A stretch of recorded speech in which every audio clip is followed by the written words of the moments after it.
Good morning, everybody. Hope we are having a good morning. Welcome to Picha Talks. And this week we're going to tackle, or rather this month, we're going to look at what we call digital marketing. And for the guys who are new here, Karibu Sana, what we do as Picha Images, we are a technology imagery company, and we deal with the belief that every business deserves great images. Now, we leverage on technology to be able to do that in a swift way, to give you quality, to basically to give you the best that we can. And we're also in the process of building a large community of creatives, videographers, photographers, just basically people in the creative industry, where we are trying to bring impact and also be as socially responsible as we can, so that all of us can have a say in this life, in this, what is it called, in the creative world. Now, what we do is that for us to build this community, we try to improve the skills of our photographers who sign up with us. And we also do some trainings. We also give opportunities, like if you could see what we did in the last rally, the last rally that just happened, where we also gave opportunities to photographers just to embark on real life things and also to help you improve your portfolio. Yeah. And please, after this, you can just look at our page, www.pichaimages.com, sign up with us. Trust me, you will not be disappointed.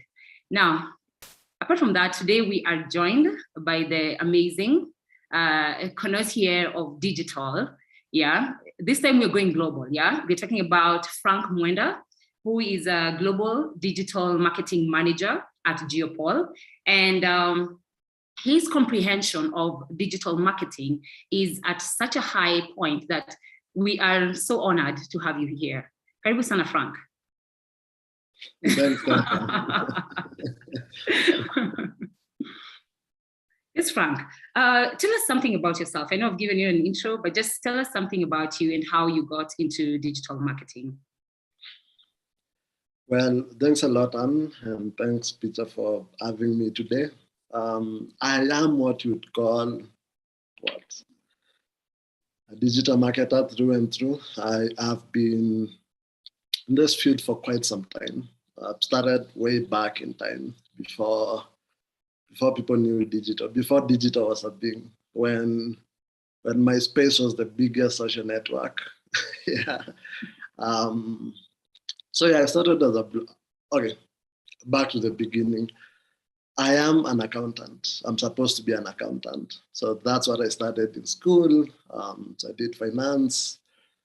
I'm a CPA, but it became boring for me. And what I tried at the beginning was to blog about finance. It became too monotonous for me. So I stopped blogging about finance. I started blogging about politics. I became a politico. It was edX throughout. So like looking at the political scenes and how bad life is under politics. So then I started blogging about football. I used to be quite a football fan. So I was blogging about it, and I became quite good at it while I was still in college. So I got nominated into the Blog Awards of Kenya of 2012.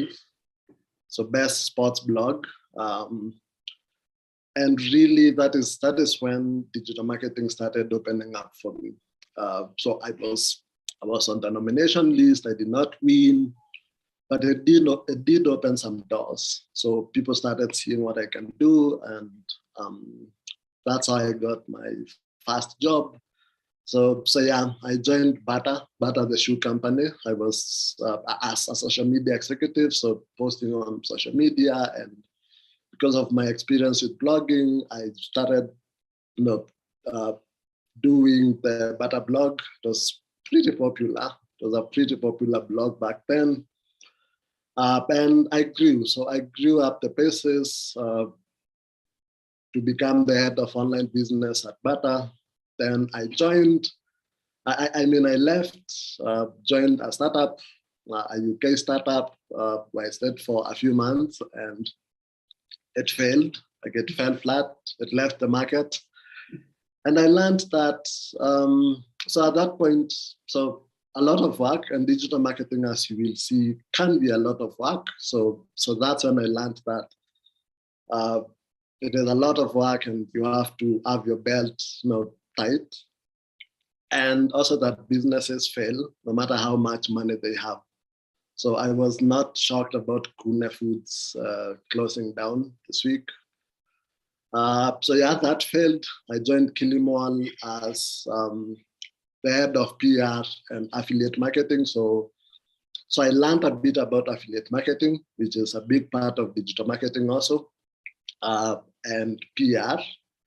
And then I grew to become the head of marketing. So I became the marketing manager at Kilimall. I stayed for a couple of months. I joined an agency for startups called Africa Mate.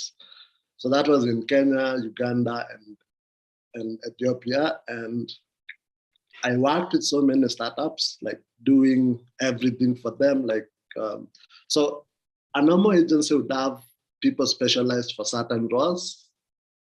I was the jack of all trades in that role. So like working with like 30 startups, doing their social media, doing their ads, doing their graphic design, doing their email marketing and all those. So I learned a lot. It was hard work, but I learned a lot from that. Also how to do digital marketing at small scale, less money, but big impact. Grew balls of steel from all the hard work. So then, yeah, that's when I left and joined Geopol. So Geopol is a research company, one of the biggest in the world. Last year, we did work in like 120 countries. And I do all digital marketing at Geopol. So yeah, that is my story. Hey. So when I said that we are bringing you the creme de la creme, I literally mean that we are bringing you the creme de la creme. Thank you for that. Thank you for actually even just expounding and showing us that digital marketing can impact all across the board. Yeah, we are talking about small businesses, we're talking about big companies, we're talking about, yeah, so it is part and parcel. And for all the people who are joining us today, like that's the whole point of this, yeah? Now, when you talk about digital marketing, unless you live under a rock, yeah, right now, everything is online, yeah? We are digital. Personally, I'm a techie, and I believe in that being in the digital space is not actually optional, yeah? It is part and parcel of, it's part and parcel of our lives today, yeah? So what would you describe to us digital marketing?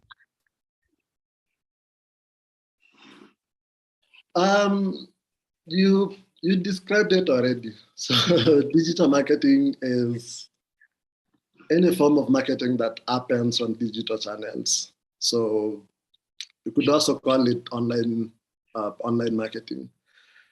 And really, so whatever happens on your phone, any marketing that you see on your phone, on your computer, on screens that are interconnected, that is digital marketing. And it can take many forms.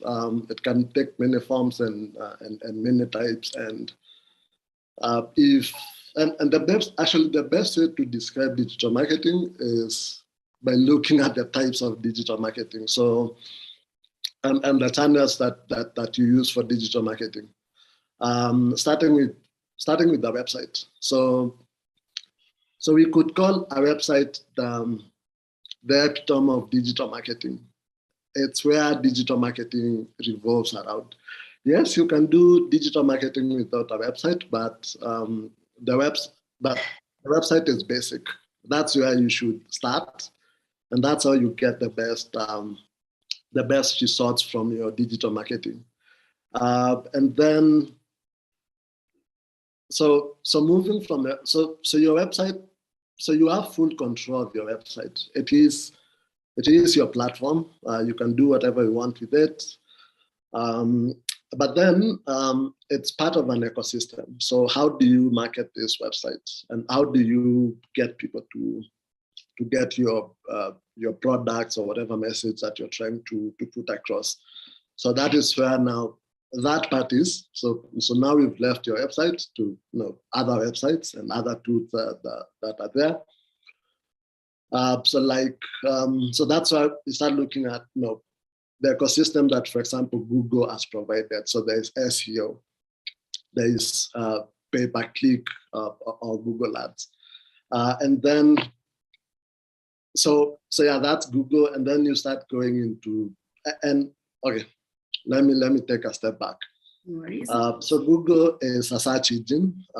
So there's search engine marketing, and search engine marketing can be search, it can be paid ads, it can be video ads. And a lot of people know Google, but there's also the likes of Bing and other smaller search engines.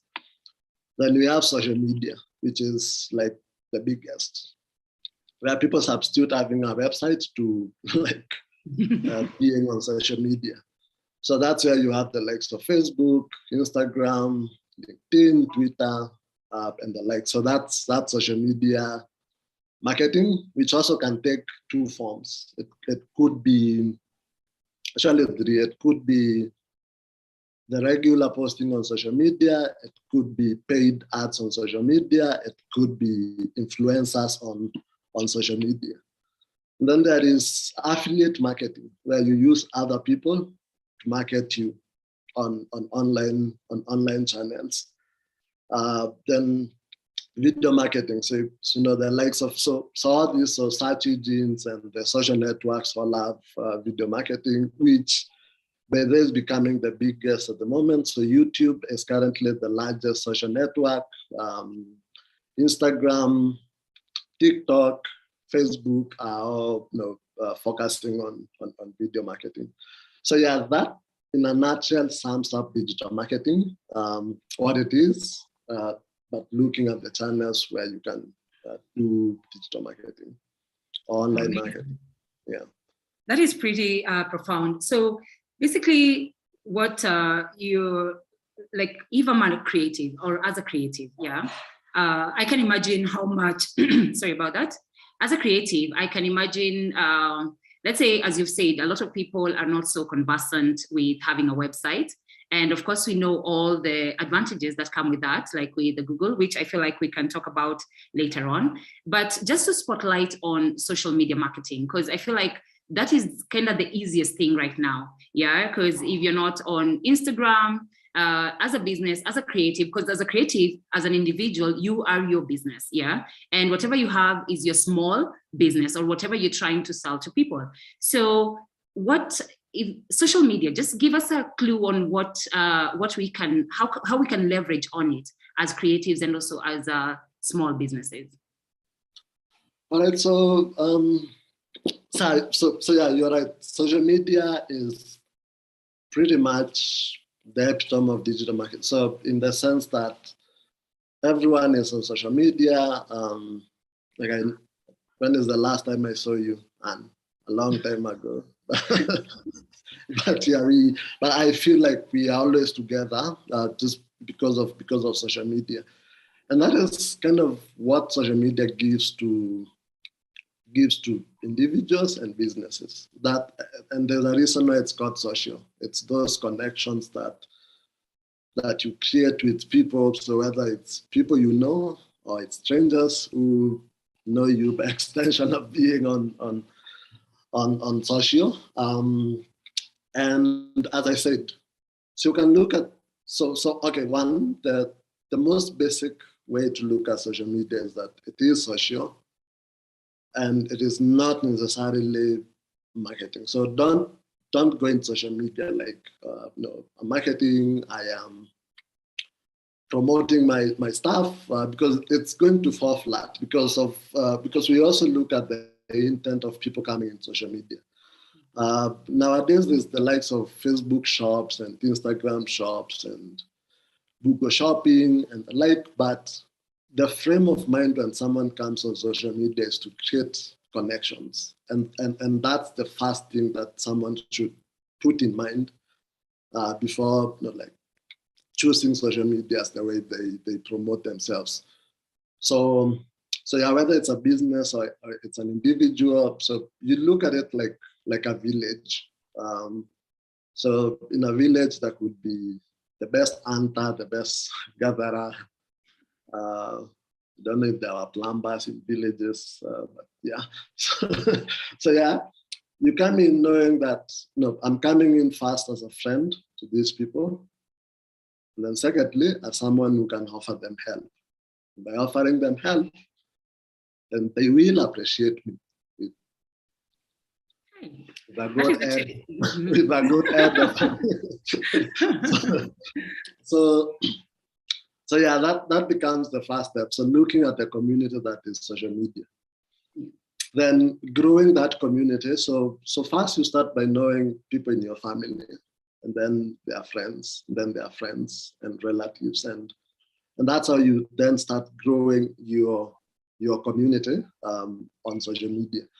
And dropping a point here, I keep telling clients that especially when you're marketing on social media, it's not the best idea to buy your community, like to buy through Facebook or Instagram or whatever.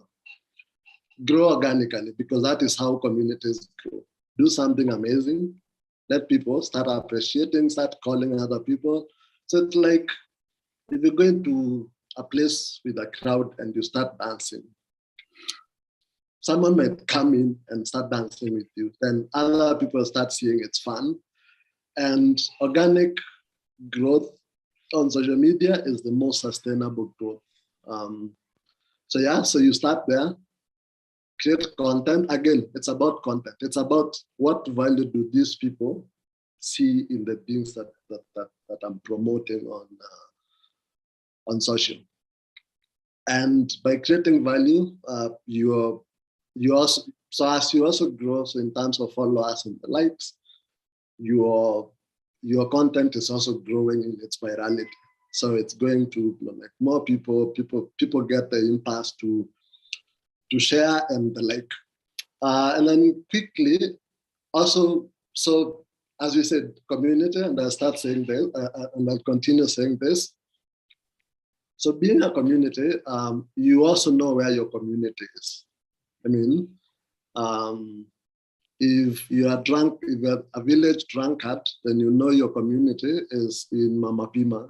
You get so yeah. That's where it also becomes important to, like, from the onset, start knowing where your community is going to be. Is it on Facebook? Is it on Twitter? Is it on TikTok? Is it on Instagram? Is it on whichever platform? For example, my community is not in Snapchat, so I'm not on Snapchat. I don't even know how to use Snapchat, but it becomes also very important to look at, to see where your community is, and then deciding, I'm going with, for example, I'm a photographer, so I'm going with Instagram, and I'm going hard on Instagram. Amazing. And it's so weird that, like what you're saying, because I feel like right now, when we talk about the world being a global village, yeah, and we all want to be in this connection, this amazing connection that is giving us more than just our neighbors or our friends or our family, but it's taking us to another point. But then you're saying that when you get on social media, let's not selling to people be the first thing that you think about. And I feel like right now, when you're thinking about any small business, you're just thinking about, I need to have an Instagram account, I need to push my products to these people's minds. So you're saying not a good idea, not at all. Let people decide to buy from you based on what they see. Establish the community first, and then plug into that community, like show them value. Yeah. And then people will follow value. That is how it is, and that's the most sustainable way of growing. Wow. Also, I have to mention, also there's the aspect of social media advertising, which is which you almost can't ignore at the moment. I mean, Facebook will only show your content organically to like 2% of your followers, not a lot of your followers, unless, as I said, you've grown that well organically that people are inclined to share your stuff. And that is where now advertising plugs that on and gets you to like reach more people. But even then, even with ads, it's also about community, because the first thing that comes to mind when you're doing advertising is your target audience. Again, the community that you want to reach. It's only that now, instead of telling them by mouth, the chief has given you like a horn to blow, and more people can hear what you have to say. No, that's pretty. Yeah, that's pretty amazing. Actually, I never thought about it in that perspective. Like, and I think that's why the success rate of a lot of these social media influencers, where you start by building in, giving people content that they want to interact with.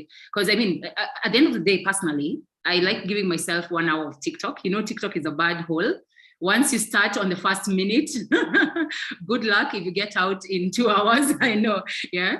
So there's that leveraging. So when, now since we're talking about social media marketing, yeah, and we have said that this is a form of digital marketing, and majority of us are in this space, yeah? And if you're not in this space, I don't know, what are you doing? What are you waiting for? Get on, yeah? So with social media marketing, there's also social media influencers. Yeah. So how do they plug in? Let's say as a creative, if I want to interact with them, or as a small business, how do I do this? How do I plug into that? So, so one thing with digital marketing is that compared to the past, when it's only like huge musicians, media people, like those are the most influential people in the society, because a lot of people could see them.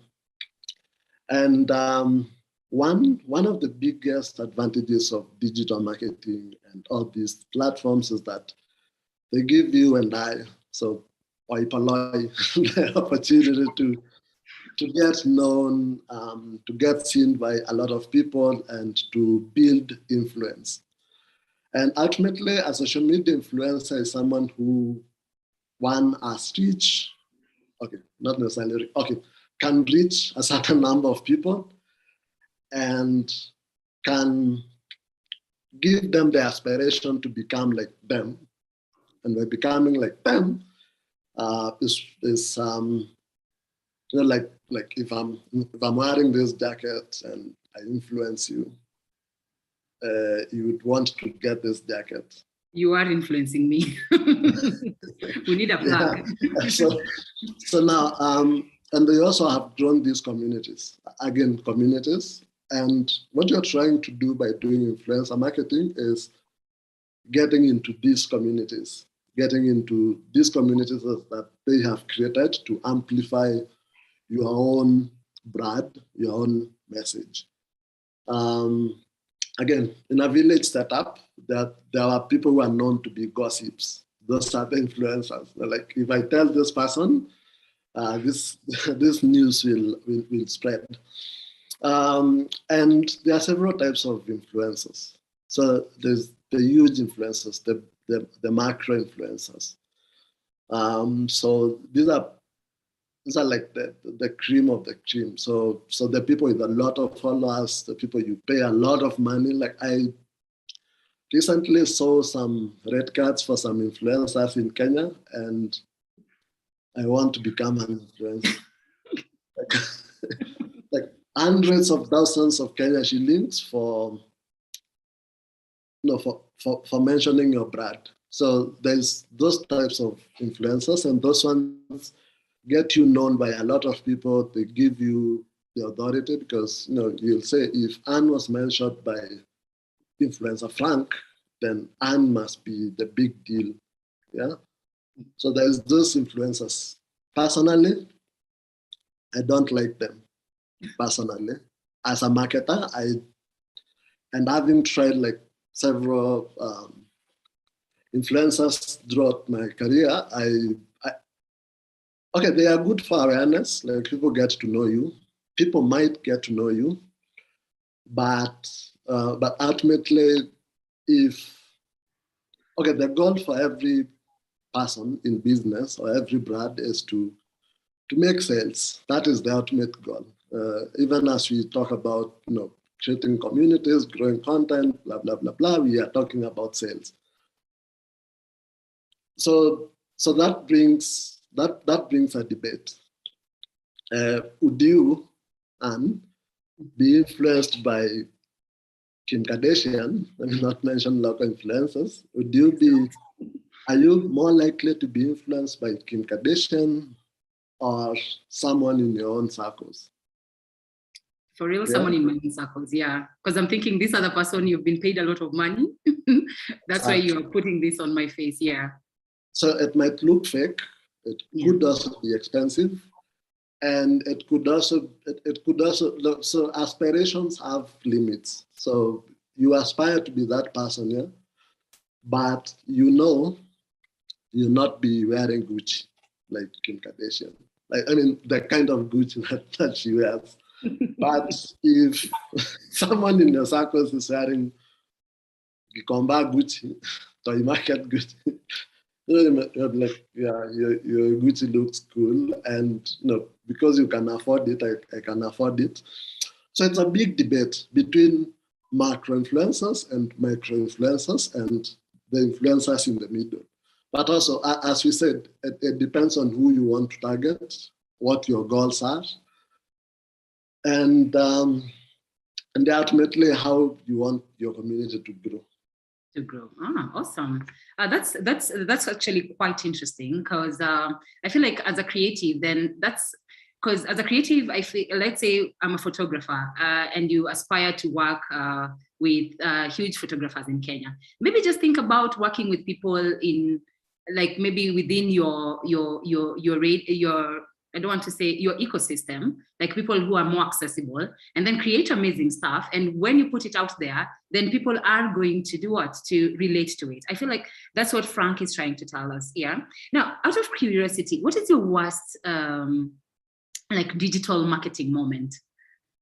Like one that just plays in your mind, like you're like, oh Lord, I can't believe this happened to me.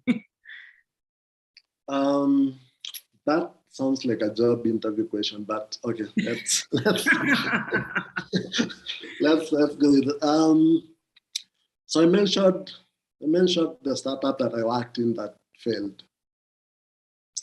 I normally feel so, maybe it's me consoling myself that marketing did a very good job. Yeah, so like amazing campaigns, we use that money well. But then one of the reasons why it failed actually is because we grew too fast and too much. Yeah. And we did not have the product to support that type of growth. And it taught me a lot about, as you market, as you do your marketing, cover the basics first. For example, this group, like this Zoom meeting that we are in right now. If, for example, we marketed so much, like you marketed so much that 1 million people came, yeah, we might be crashing right now. Like the platform might be crashing right now. And I saw that recently with one of the top e-commerce companies in Kenya, where they had this huge campaign and their website went down for a couple of hours. And that's just an example of something that happened to me. Marketing without a plan, without the plan of what do we want to achieve and can we support that? Also, a lot of clients might come.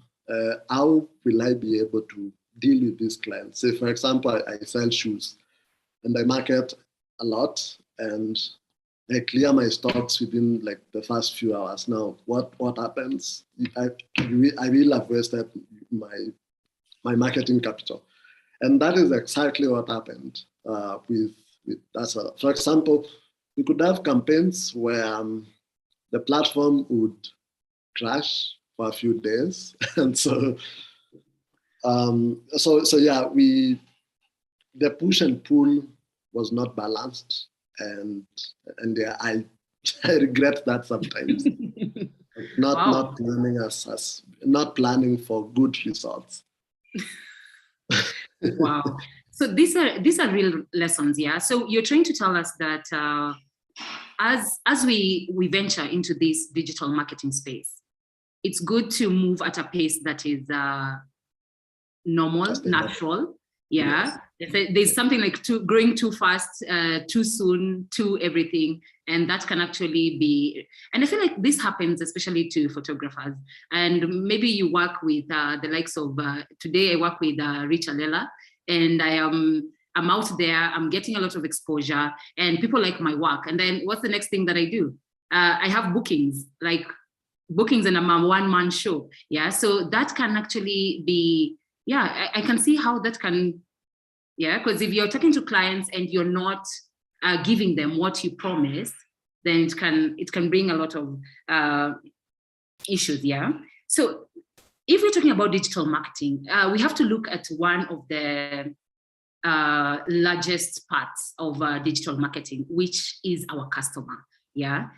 Take us through, what is a customer life cycle? How do I attain these people? Because even marketing, as you said, it's all about the bottom line. Yeah. So how am I doing this? How am I getting these sales? How am I getting this guy to stick around? Yeah, to be with me in the next decade or so. Actually, by asking that question, you summed the customer life cycle. So the customer life cycle has evolved. It's been evolving. Currently, the term is changing, or it has changed to the customer flywheel. So yeah, same thing, but yeah, but the term is customer flywheel, and it all goes back to how we were describing the community that you're growing. So the first stage is always awareness, reach. The people that you can reach or you've reached with, that you're reaching with your message. The people that get to know you. So awareness is, I have known there's a brand called Unlimited that exists. It's just a name. Probably I know what Unlimited does, but I just know about Unlimited. So if I see the brand, I know it. So that's awareness, and that is where, as a business or as a brand, you're trying to get known. That's why you're going for those influencers. That's why you are creating your website. That's why you're putting your message out there. So yeah, then the customer becomes aware that you exist. And then acquisition. So the acquisition stage is where I now start having intent. So I know Unlimited does cakes. But now my birthday is approaching, so let me start looking for people that do cakes, including Anne. So on the client on the side of the customer, it's that intent. They now have the intent to purchase. And then on your side as a business or as a brand, you're trying to convert them. You're getting your message in front of them saying, I have the best cakes. Like they are gluten-free. They don't have too much sugar. They are beautiful. So it's at the point where you are wooing them and trying to acquire them, trying to convert them. So then the next stage becomes the acquisition. So they have bought. So they knew about you. They were aware about you. They wanted your product. they thought you had a good product, and now they have paid. And for a lot of people, that's where the biggest mistake comes, where the cycle ends at purchase. You've bought my cake, thank you very much, I have my 2K. But then there is the next stage, which is you have a birthday next year. So will you come back for my cake? So retention. So retaining the client. And a fun fact, probably not so much fun because it could be the hardest part. So research shows that that retaining a client is 7 times cheaper than getting a new client. Yeah, so this is actually where you show yourself who you are as a business person. This is where your customer service comes in, your engagement comes in, you're keeping up with the community and feeding them with the right message comes in so that you retain them. And that is actually the goal. The goal is for you to retain them because it saves you money. And yeah, that's how you also get to grow, because now you can start focusing on getting other clients in. And then finally, wowing them so much that they want to be your advocate. So that loyalty becomes the other stage. So yeah, now you've retained me. I'm buying cakes from you every occasion that I have. But then, are you doing enough for me to promote you? There's something called the Net Promoter Score, where it's that question when you go to like a place and you get a survey asking you, how likely are you to recommend me to? I'm sure you've seen those. Yeah. Like, how likely are you to recommend us to your friends and family? So growing your promoter score becomes the the client comes from knowing you, from knowing about you, to knowing you, to purchasing from you, to staying, to being your advocate, and then it's a flywheel going back.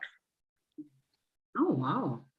Okay, that makes a lot of sense. Yeah, because if I'm thinking about, and I didn't know 7 times as expensive. 7 times. 7 times is a lot. Yeah. So if you paid let's say 100 bob to get your client, it means that it's divide by 7. Okay, maybe I should have said 700 shillings. Easier math, yeah. To retain them, it's 100 bob. To get a new one, it's 700 shillings. Yes. Yeah. So I think that is important. And how do we get this retention rate to be as high? Because I feel like for us creatives, and let's say I'm a photographer, and there's so many people coming in to the photography space. And because right now we are promoting arts, and we are there, we are saying that if it's a hobby, it can turn into something. Yeah. So we have so many people in this space, yeah, in the creative space. So how do I do that? How do I retain my clients? Yeah. How do I make sure that they keep coming back to me? And it's 7 times cheaper. Yeah. So the short answer is by keeping your promise. That's the short answer. You promised me a very good, beautiful cake. Did you deliver a good, beautiful cake, like as you promised? So that's where it starts.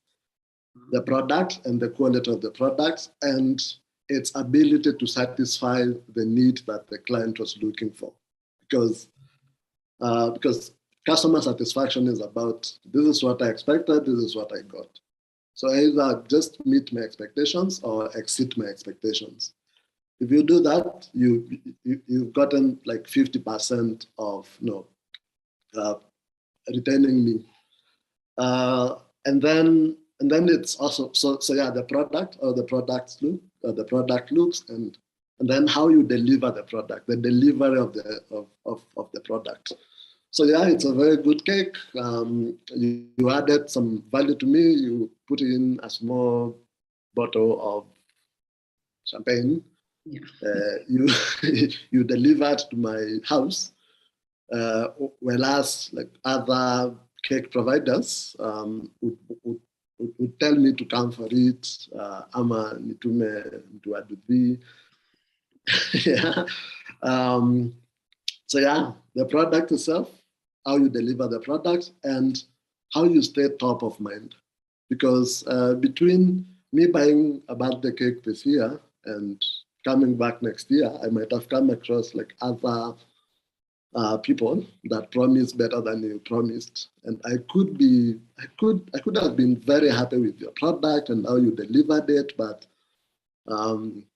I am a busy person. I have other things to think about. So how do you then keep your brand in the top of mind of the customer? So that is where emails come in. That's where your blog comes in. That's where your social media comes in. So this client is seeing you. After a few months, you drop them a message, an SMS, and you're like, hey, could you be having like friends over? Could you recommend me to friends? Or sending them recipes for cakes. So like, if you like to cook, to bake a cake like I did, you might not get there, but yes, a recipe to like make a simple cake. So adding value and the customer feeling that you have me in mind, and you being on their face like that. It's like how easy is it to ignore Safaricom? You just can't. You can't, yeah. They're popping in everywhere.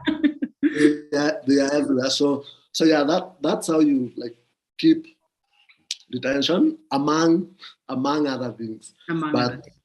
But yeah, satisfy the client and keep adding value to the client. Oh, awesome. So keeping the promise, I think that has just stuck with me, yeah? So direct marketing is like marriage. You have to keep the promise. Otherwise, people are getting out, yeah? So I'm just talking, I feel like I'm just so engrossed in this and I'm liking what is going on. And I've forgotten to tell you guys, please ask your questions on we're going to have a small Q&A afterwards, yeah? So ask whatever you feel is so important to you or you actually want to know more on digital marketing, yeah? And Frank, as we continue with this, there's something I was curious about. What pillars would you say should I possess to have good digital marketing skills? And if you have any presentation, please feel free to get in there, yeah? Give us, yeah, maybe a visual, yeah. So what pillars should I have as a digital marketer or just to be good at it? So one of the reasons why I stopped being an accountant is it's the same thing throughout, and you're doing the same things in the same way. Yeah. For some people, that kind of organization is good. For others, it's not as good. And I see some friends from the accounting fraternity in this. So digital marketers are multifaceted, multi-skilled people. And I've seen a lot of people complain when businesses or when companies post vacancies for digital marketers, because it's going to ask for a lot of skills, so like be good in analytics, be good in design, be good in all these different things, community management and all that. And for some people, they feel like you're hiring like 10 different people in one.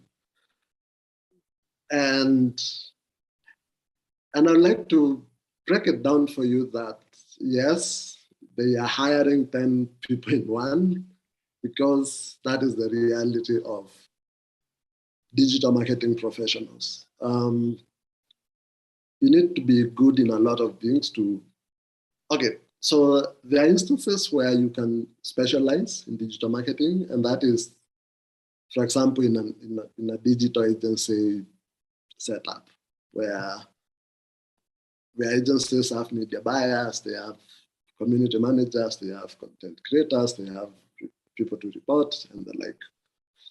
But in the real world, like outside the the agency, it's all these skills getting rolled into one person. And the first skill that I would say a digital marketer should have is data analysis skills.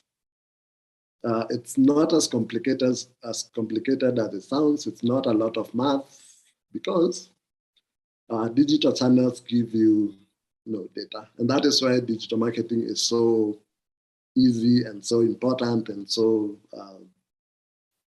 what's the word? Relatable, like people can do, yeah. Yeah. That you are able to track what you're doing. So that ability to track what you're doing and show the return on investment and show, for example, we did this campaign. This is the number of people we reached. This is the number of people that came to our website. This is the number of people that bought from the website. So that's the first skill that you have, and that applies across all platforms. All platforms have some form of reporting that you should acquaint yourself with. The cream of the cream being Google Analytics, there's Facebook Insights, Instagram Insights, TikTok also has, Twitter has analytics. So you should be well versed with these various platforms and their insight mechanisms. Then content creation. You need to be a good content creator because, as we said, social media or digital marketing is about creating content that adds value to the people who are following.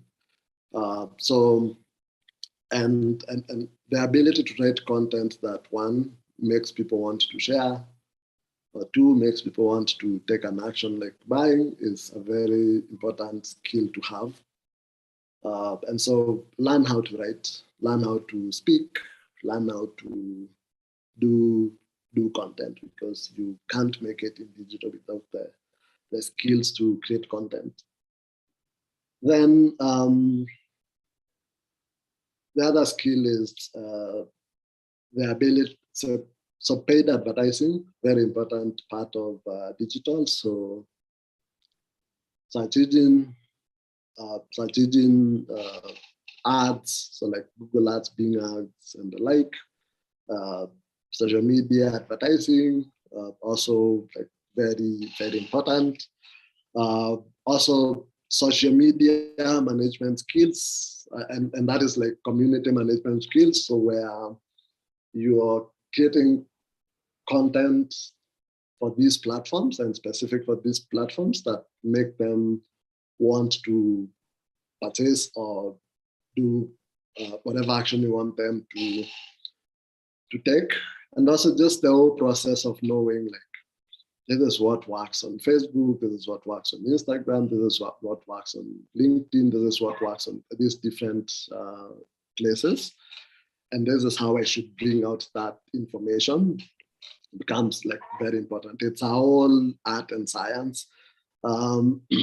Then for the purpose of retention that we spoke about, customer relationship management in whichever form is also very important. So there are traditional CRMs, so like HubSpot, Salesforce, etc. Very important because, one, they give you a good view of the stages that your customers are in, so that you can hit them with the correct information. They also, so as you said, social media is, and most digital it's social in nature. So you need to know Anne by name, what she likes, when her birthday is, what she purchased, what she likes purchasing, so that you can also like manage them towards such or similar things that they like buying. So customer relationship management is an important skill. Design is important. At least have some basic design skills because, again, as long as you're not in an agency where you have like dedicated designers, and even where you have designers, you need to have the eye to like see, like, this is a good design, go back and redesign this so that it fits my purpose. So yeah, design skills, and there are several tools for you to learn and actually do like amazing basic designs. So the likes of Canva, where you don't need to be as badass as Photoshop people would be. And then very important, and almost every course in uni, and everywhere you go, there is some subject in communication. It's because communication as a skill is very important, not only for your person-to-person interactions, but also for growing the community. You need to look at how do I get information out? How do I receive information? Because it's about speaking and listening in everything that we do. It could be speaking through social media, but also do you have the presence of mind to know how to speak to these people? And this is where communication comes in. Also, do you have the platforms or the channels to receive feedback? Because also that's important. So communication skills in any matter or form are also very important for digital marketers. So whether you get into PR or not. Oh, wow. Yeah. And I feel like all these things do apply. Either I'm running a small business, either it's me as a creative and I am the brand. I need all these things. And the beauty of what we have right now, or what I feel like the past years people didn't have, is access to a lot of free information, free applications that can help us with all this. Yeah, like, because if you look at things like customer relationship management, it looks like something but there are apps that actually can be able to enable you to do this. So check out things like HubSpot, yeah, for your customer relationship management. Check out applications such as Canva, yeah. They have the basic one where you don't have to pay, as Frank was telling us. Yeah, just do things or make things that are actually attractive to the people, and they actually communicate what you want people to know about you. Because again, it's all about what? It's all about how we address ourselves here to that. Now, before I even go to our Q&A, what I'm thinking about, would you, there's something we call SEO, or rather I've seen it so many times, yeah, where we are talking about the SEO, yeah, and people do talk about this. So what is SEO, and how can we leverage on it as creatives and small businesses? Right. So SEO, initials for search engine optimization. So you have a website or not, but yeah, you have a website. Yeah. And people will just not know about your website. They will not just know that unlimited.com exists. There has to be a way to get them to know you exist, or your website exists, so that they also learn about your business. And you can do social media to drive traffic to your website. You can do ads to drive traffic to your website. But you have a free way to drive traffic to your website or your business, if you're talking about like local SEO, because that's also a thing.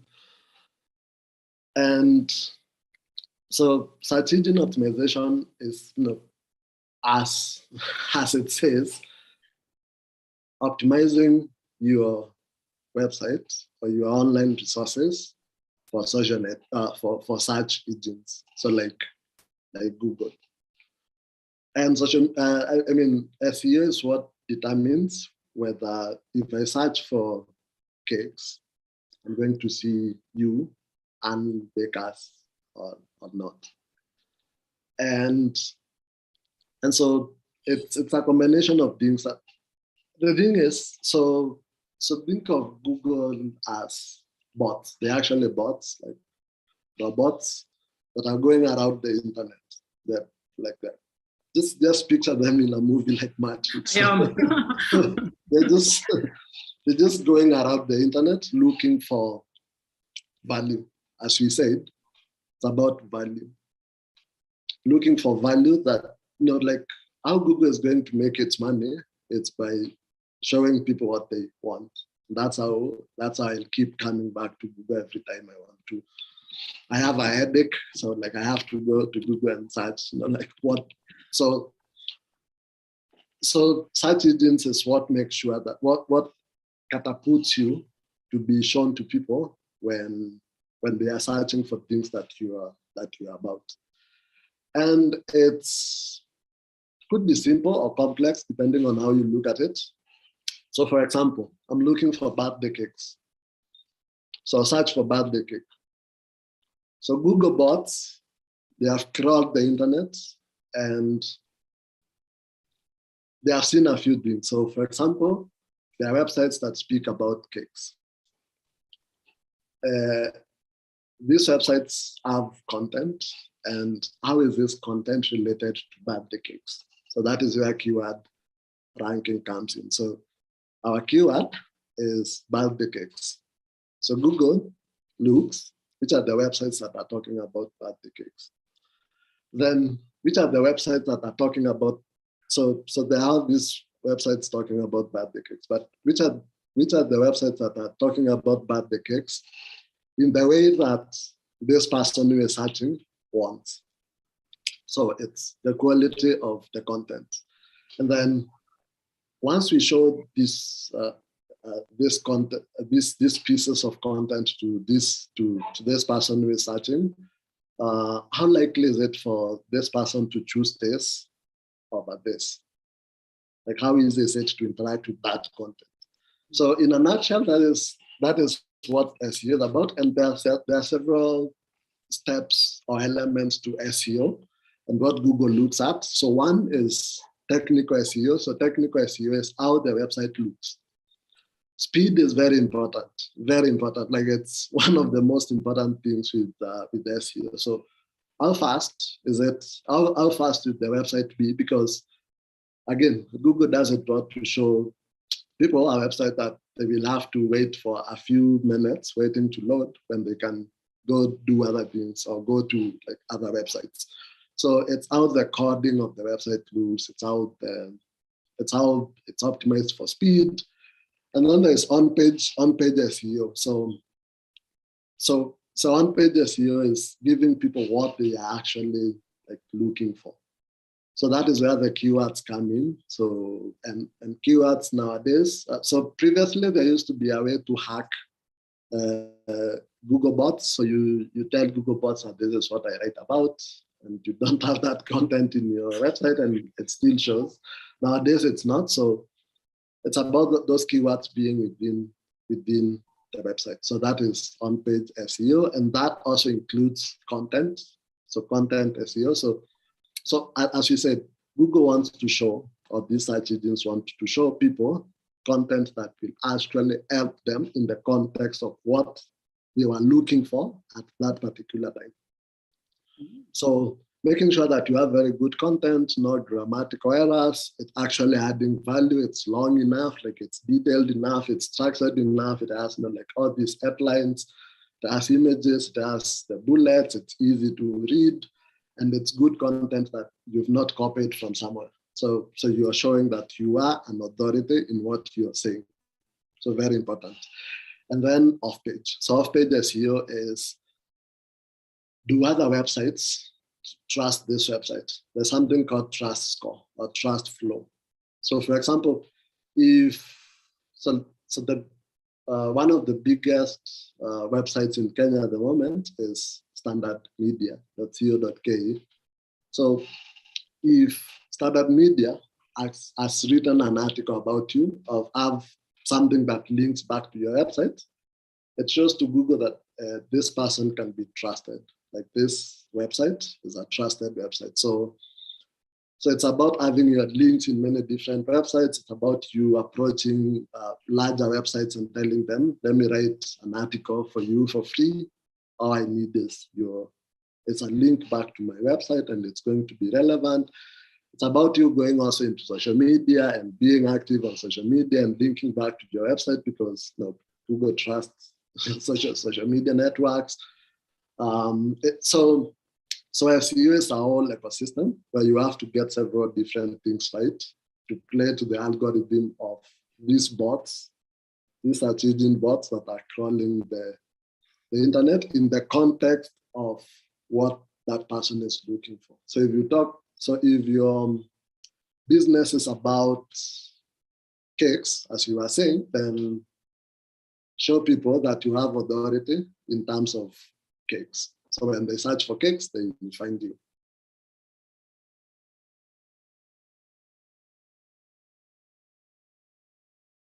Looks like Anne has dropped.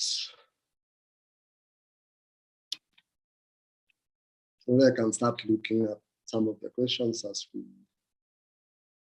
wait for her to come back in. Cindy asks, I've always wanted to venture into digital marketing for my products. How do I start and drive digital traffic on my site as a beginner? So, so it's all the things that we've been discussing. We have to start somewhere in the process of building our communities, wherever they are. So the very first step is creating an ecosystem for people to find you, your content, and the products that you're trying to put out. So I would advise that you go for the lower hanging fruits. So like get a website. It's not difficult. There are free websites, like Google offers a free website. So get that. Get on social media. Like there are low hanging fruits. Like start creating content surrounding your product, but also, as we said, because you mentioned products, make sure that that product is meant or is suited to satisfy the needs of the people who you want to target. So get your targeting right, start right from the beginning and say, and define who your audience is, who your customer is, and then start growing your content or your messaging towards getting to that. So there's no bullet answer to your question, Cindy, but to be philosophical, it's a community. Start by knowing what your small community at that point wants. If they want your product, and then how best they can be communicated to. Welcome back, Anne. I continue with your meeting. Thank you for that. Oh my gosh, I'm so sorry, guys. I'm so sorry. My devices just did what technology does. Yes. Thank you for hanging in there for me. I'm glad you answered Cindy's question. Can you just continue with the next one? Kindly, Frank, as I try to access my things again. Apologies, guys. I'm just having a little technical issue. Just continue, Frank, with the questions, please, if you don't mind. All right. So Brandon Anthony asks, how effective is LinkedIn as a marketing tool for businesses? So our digital marketing tools or platforms are effective to the extent you're using them and to the extent they have a fit with your products. For example, I mentioned that I do not market on Snapchat because none of the products that I'm marketing at the moment would work for Snapchat. But the other products, so like people who are in fashion, I imagine, would sell or do very well on Snapchat. And the same applies to LinkedIn. Actually, LinkedIn is one of the best platforms for marketing, for hyper-targeted marketing. By hyper-targeted marketing, I mean, especially if you have niche products that you want pushed, and they are targeting a specific caliber of people, LinkedIn would be like probably the most effective place to market niche products. And the reality is lots of people on LinkedIn, like it's one of the biggest social networks. You and I on LinkedIn, the people that are on Snapchat on LinkedIn, But then when you're choosing a social network, you look at the state of mind of people when they get into that social network. So again, because it's the same people, it all boils down to your content and the message that you're putting, that you're trying to put across. And for example, I see an MC here. You would say that MCing is an hyper, entertaining type of business that might not stand the intrigues or the professional or the formal intrigues of LinkedIn. But again, how you structure that, how you structure your message counts a lot, and that applies not only to LinkedIn but across. So you could start targeting like HR managers who want to do team buildings and the like. So on LinkedIn, while as an MC you are talking about parties and birthdays and the like, on Instagram, on LinkedIn, the message now changes to, do you have a team building? This is how team buildings are normally run to be effective. So yeah, at the end of the day, it depends on the messaging. And LinkedIn, personally, I've seen LinkedIn work, and LinkedIn does work for a lot of businesses. It's just how you bring out the message to capture people on LinkedIn in the state of mind they are in when they get into LinkedIn. And that's where you also get all the hot shots. And if you try LinkedIn advertising, it's also very effective because you're targeting individuals. You can target a certain individual based on the company they are in and their title. And it does that better than Facebook or Twitter does. Cindy, what are some of the challenges faced by digital marketers in the current day? Yeah, so everything has a challenge, and some of the things that are happening. So some are more straightforward, others are subtle.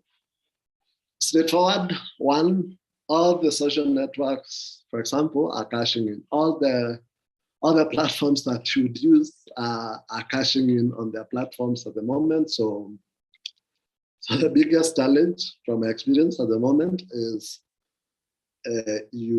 so even as you grow organically, you might also start thinking about spending, because Facebook wants you to spend to reach their people. Google wants you to spend to reach their people. And it's a unique problem for now, because it wasn't like that a few years ago. The second thing is how fast things are changing. And like Google algorithms are changing almost every month. So what was true last month may not be true this month. It's both a challenge and an opportunity depending on how you look at it. But digital marketers have to stay on their toes now more than before as they try to keep track of what's happening. And then fake news, lots of fake news. It's a big thing at the moment, and it could water down your brand. And fake news could actually start taking precedence over your brand messaging. So yeah, something to look at. And probably, I mean, like recently, it's been observed that a lot of younger people are leaving Facebook, going to like other social platforms, and so it becomes you playing cat and mouse. Like, where are my people at? So let me go to where my people are at the moment. Yeah, and then also another challenge but opportunity is regulations are coming, and a lot of countries have started like imposing regulations on like digital channels, so you have to play to that. And also people are more conscious about, this is a big one, people are much more conscious about their privacy at the moment. And So things like ad blockers, they have become very common now. So you have to like figure out how to advertise without advertising, because people have ad blockers on. They are blocking cookies. You have to say that you have cookies, and sometimes people just say they don't want to be tracked, and that makes it very hard for you to retarget people, among others. Wow. Actually, I never even thought about it in that way, because it's truth be told, ads are so annoying. Yeah, like they keep popping in. But I guess if you're on the other end as an organization and you actually want to do something, then that can be quite stressful. So I'm sorry for the digital marketers and the hard times that you're having, but we need our privacy. Yeah. So Cindy also asked, how do organizations measure social media marketing success? How do they do it? Yeah. So again, the thing is, digital channels and social media channels included make it very easy to track performance. Imagine how difficult it was, and it still is, to track the performance of a billboard or a TV ad. Well, so like Geopol does that. So where they give you some metrics to show like how your TV presence is like, but then it can only speak so much. But digital channels give you like a deeper dive into how you are performing. And specifically for social media marketing, because that's what you asked, Cindy, it goes also back to what your goals are as an organization. Yeah. So for some organizations, awareness is all they need. So they'll start looking at reach. And you can tell from stats like how many people you've reached, how many impressions you've had, and also the recall shift. So if you're measuring awareness, is also the recall lift. So like, can people remember my ads? Can people remember my content? And the like. That said this, if you're doing conversion marketing, where, for example, you have an e-commerce and you want to, and your biggest goal is to see the customer journey, or how many people are clicking your website and how many people are converting. So your goals shift according to the metrics that you measure shift according to what your goals are. And luckily, if you're well set up, and that means like taking some actions on your website, merging them with social networks, you are able to see based on your metrics. So if it's traffic that you wanted, you can see the number of clicks. If it's conversions you wanted, you can see the number of conversions and the conversion rate. If it's awareness, it's the reach. If it's leads you wanted, you can track the number of leads you've been able to generate. But the good thing is, all those insights are there. You just need to know where to look. That's good. And if you're on social media and you don't have, your account is still personal and you're a creative, or just put it to the business part, yeah? When you're on the business platform, you're able to access all these things. So I hope we've helped you there, Cindy. Now, Sally asked, how do you balance your use on all platforms that you use as a digital marketer? Is there a priority or on anything in particular? Good question. So as we said, when you're first starting out with setting up your online presence, the first thing that you think about is your target audience, like who you're targeting and where they are. And then you start thinking about the best platforms to reach these people that you're targeting. So how you balance is by priority. So one, you might decide, I'm not going so if you have a list of 10 social networks, the first step might become weeding out some of those that you feel, or you know, according to your research, that they will not add a lot of value. So that becomes the first step. You choose the best social platforms for the type of audience that you're reaching. And then after that, you start looking at priorities. So where are most of the people that I want to reach? And so they are in social network A. So you say, probably if my goal is to reach as many people as possible, and because most of these people on platform A, that becomes my first priority. Or my goal is conversions, and this one might have less reach, but a better conversion rate. So let me choose platform B as my first priority. So one, audience. Secondly, your goals. And then thirdly, there are tools that can help you, like manage all that. So for example, Facebook and Instagram have scheduling through the Creator Studio. Like you could decide if the matter at hand is me not having enough time to manage these things, let me schedule all my posts for a certain time. Let me go into Ads Manager and schedule all the ads that I want to run at certain times. So that makes it easier for you. And then there are tools, so like HubSpot, Social, Hootsuite. There are all these platforms where you can then start scheduling stuff, so that, because a lot of time for digital marketers is spent on routine stuff. So routine stuff like designing creatives, writing the copy, posting. So if you can maximize on that time and say, let me take a time to like do all these routine stuffs, then you'll find that you are left with enough time to, like for strategic thinking and for monitoring and for looking at the reports, which then inform your next batch of routine scheduling. Wow.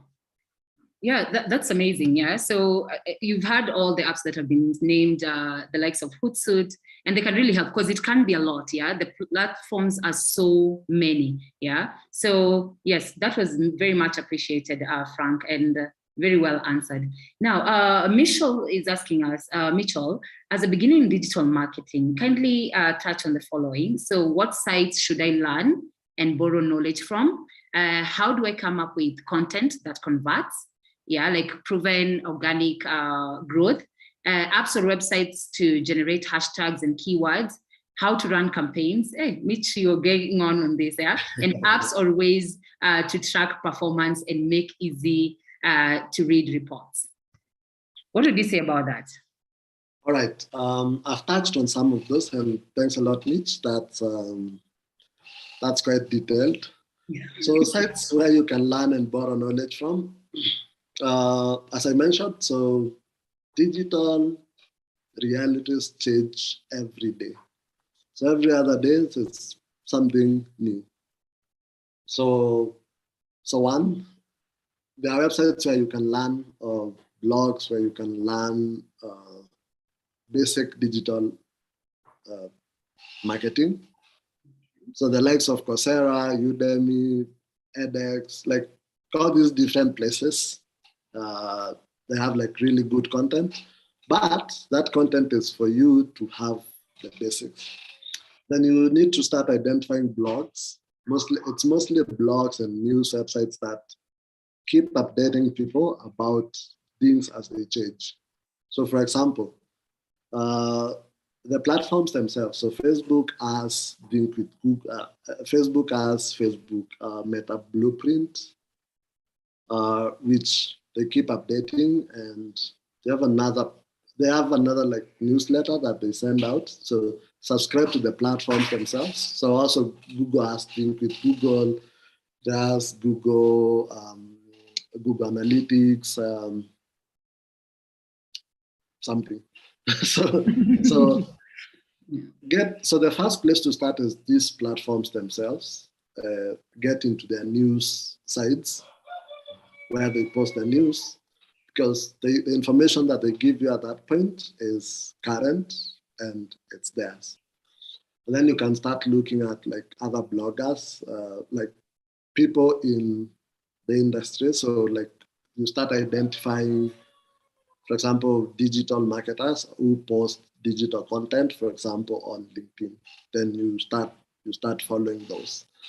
And so yeah, there are some blogs that I follow. So like SEMrush has a good blog where they keep talking about the changes in SEO and how to keep changing to that. Social Media Today posts stuff every day about what's happening on social media, which campaigns are doing like very well, and the like. So lots of content out there. Try to subscribe to a few newsletters also; those help.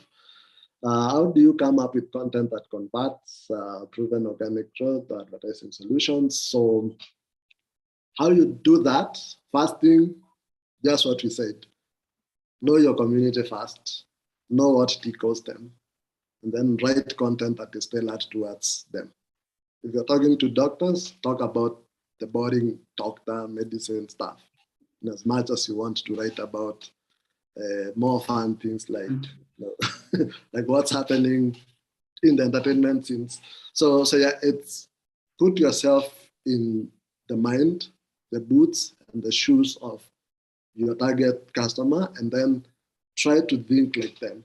Try to think like them and create content that will appeal to them more than it probably might even appeal to you.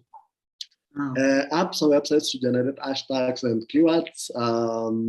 So keywords, the industry standard is Keyword Planner by Google. So that's the industry standard. The other websites, there's a website called Word that I use quite a lot. There are websites like SEMrush. So the ones that are geared towards SEO, like those ones are good to go into to check keywords. Hashtags, you can go straight to Google. You can go straight to Twitter, for example, and see what's trending, see the hashtags that are trending, the amount of activity that is happening there. Instagram also will give you so what I'm trying to say is, as much as possible, use the platforms themselves to generate the hashtags or the keywords that you're looking for. But most importantly, and this might sound philosophical a bit, but it's not so. So sometimes you can come up with the keywords yourself because you know your customers, you know what you're selling, you know your product. So your product becomes your first set of keywords. You know your clients and what they may be looking for. So that becomes your next set of keywords. And then when you start using these other tools, it's just to amplify the ones that you have. Because there's no need to have keywords that are very popular, but are not relevant to what you're trying to put out. And that is where we go wrong and target the wrong people. How to run campaigns. This we might need a whole session, but the process is always the same.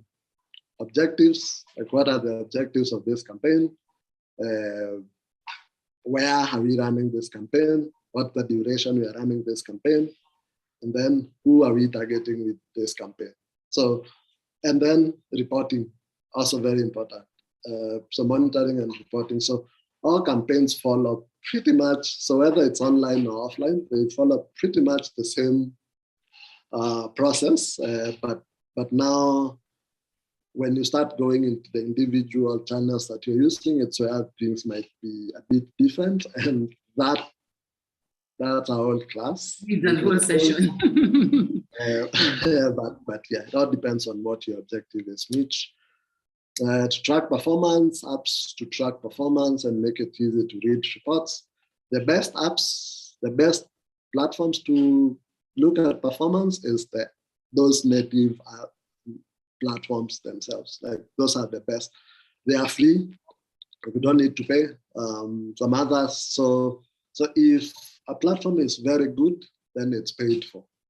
For example, HubSpot, the social side, gives very good reports, but it's paid for. So also think about what you have to spend on that. So the trade-off between the type of reports that you want, and if they are not available on your platform, in most cases, they are going to be. And then be very well versed with Google Analytics. That's the optimum, because all this traffic that you're generating is manifesting in the website. So if you're good with Google Analytics, then you know Facebook brought this much, SEO brought this much, and this is how they converted, and this is how they moved from page to page. But yeah, try to, like, you have a lot of resources that are available in the platforms themselves. Oh, that's a very good, that's actually a profound answer, because you don't need to go outside. You just need to use what you already have. Now, Pamela said, hi, would you kindly give us another session on analytics? Picha once, why not? We shall do that, Pamela. We shall, for sure, because I'm also very, very much interested in, because it's one thing to have the analytics there for you, and it's another thing to know how to interpret them. Now, Clinton said HubSpot is a great place to start. Free learning, lots of incredible courses. And we are concurring with you. And I see also Sally concurring with him, especially on social media marketing. So yeah, we just need to use what we already have. Yes. Just to add on that, yeah, I also concur with the global voice has said. So HubSpot gives you a lot of information. Like they have the HubSpot Academy, where you can study and do certification courses, and those certifications are actually recognized by a lot of would-be employers or clients. So yeah, HubSpot is a great place to start. Oh, amazing. So even if you don't get anything from here, get HubSpot to start to do something, invest in your time in that. Sally says, this is quite profound. Thank you. I concur. Asebi says, from your experience, how is the rate of conversion on of Google Ads? The age-old answer. It depends. Age-old answer, it depends. And I'm saying this because one, it's going to, so ceteris paribus, holding all matters constant, is going to depend on the product. For example, if I'm selling books, okay, let's use another example. If I'm selling maize flour at the moment, and I run Google Ads, and I'm selling maize flour cheaper than it is in supermarkets and cooking oil, the conversion rate is going to be huge at the moment. Compared to if I'm selling, say, research services. So it's only a few niche people that would be buying research services. So yeah, depending on the product. So that's the first thing. And then secondly, depending on how good you've structured your campaign, how targeted the Google Ads campaigns are. For example, if your keywords are wrong, you may get a lot of clicks. So it's raising the threshold, a lot of clicks, but these are not the right people. So less conversions, so a lower conversion rate. Or it could be you're hyper-targeting, you're reaching a few people, but a good number are converting. So your conversion rate goes like high.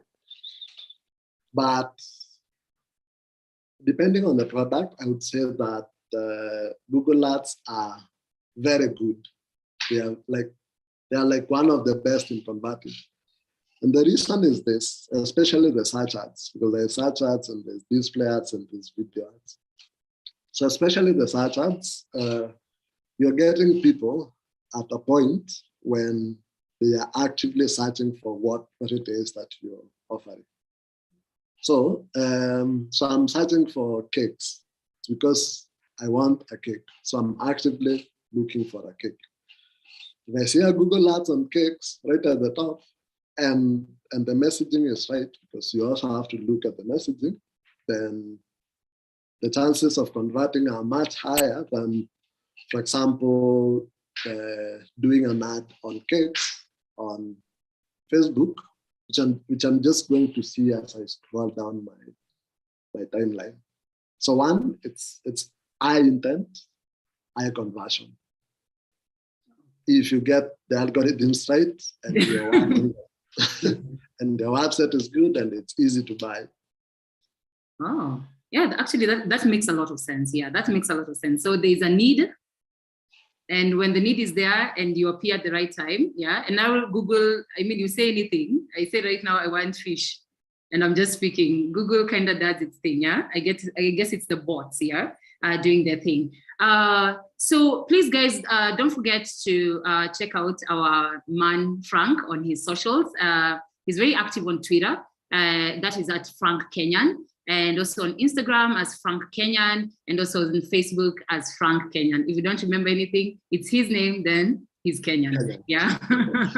And also the same, check out our content also. We have so much content for you guys that can improve what you, how you even view a lot of things, yeah? And that is on www.pichaimages.com. Now, Frank, as we wind up this, yeah, because I feel like this has been so inspiring, so educative, and very informative.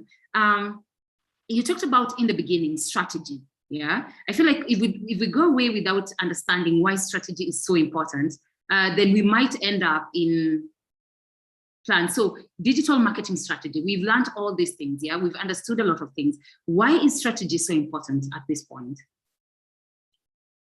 Because as the old people say, if we don't plan, something like if you don't if you don't plan to fail, you plan to fail. So strategy keeps your forecast in check. Strategy makes sure that before you start, you have the end game, the end goal in sight, and all your efforts are being channeled towards that end goal. So yeah, our strategies start with the goal, with what your target is. Then you start working backwards. So to get there, this is what I need to do. That becomes, in simple terms, that becomes a strategy. That's how you know. So if I want sales for my maize flour, and I'll not go on LinkedIn, I'll go on Facebook, and probably do Google ads. So it informs the channels that you get in. It informs the offer that you're putting out, what you're offering people. It informs your target audience. It informs like every aspect of the campaign. And not strategizing, sorry, would be like groping in the dark. You want sales, or probably you don't know because you've not set out the objectives. But it's like you're betting. Oh, amazing. Thank you so much, Frank. We really appreciate this. I feel like we have so much more to discuss. We have to invite him back, yeah, so that he can give us on the lowdowns on things like the analytics, yeah. And people are really appreciating here, very informative. I concur with you, Mitch, yeah. And we are so happy about all that we have learned today. So please don't forget to follow our socials, Picha Images everywhere, Picha Images on Facebook, on Twitter, on Instagram, on TikTok. Yeah, we have informative sessions. And for our photographers and videographers, please do not forget to sign up. Sign up on Picha Images, and we will give you all these amazing tools, amazing resources that are free of charge, because our goal here is to build this amazing community of like-minded individuals so that we can grow together as a team, yeah? If you want to go far something, I mean, today we're not doing very well with the, yeah. So thank you again, guys. And thank you, Mr. Frank. Tumeshukuru sana. Yeah, we are very happy and we are very touched by all that you've given us. So check us out next month for another Picha Talk, and follow our socials so that you know when and what we'll be discussing and how amazing it's going to be. Thank you again. Thank you, Bwana Frank. Thank you, Asanteni. Okay. Yeah. Okay. You too. Stay warm, people. Especially that.